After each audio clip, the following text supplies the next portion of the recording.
Tregu imobiliar ka marrë një stimul ekonomik me hyrjen në fuqi të ligjit të ri për rivlerësimin e pronave. Tatimi prej 5% po bën që më shumë prona të qarkullojnë në treg, po sjell efekte në reduktimin e informalitetit, si dhe po mbush arkën e shtetit. 9500 aplikimet e 2 muajve të parë të procesit llogaritet të kenë sjellë në buxhet plot 30 milion euro.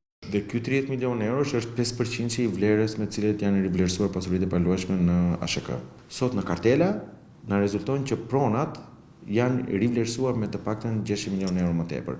Pse? Sepse janë paguar tatime 30 milion euro për 2 muaj për 9500 aplikime. Ecoria është pozitive për faktin sepse pranë zyrave notariale ka shumë qytetarë që tashmë shikojnë që prona ka një vlerë diçka edhe më të madhe se referenca. Pipiria thot se tashmë pronat po rivlerësohen me një vlerë më të lartë.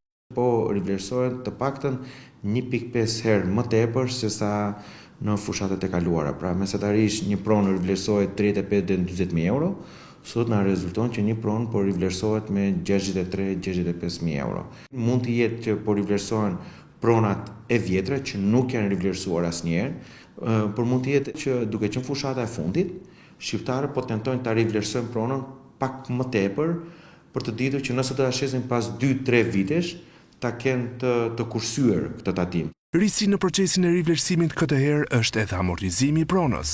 Ky amortizim mund të arrijë deri në 30% dhe kjo është një masë pozitive dhe palëve ju intereson. Procesi i rivlerësimit i cili në vetvete synon afrimin e vlerës së pronës me çmimet reale të tregut do të vijojë deri më 31 dhjetor 2026.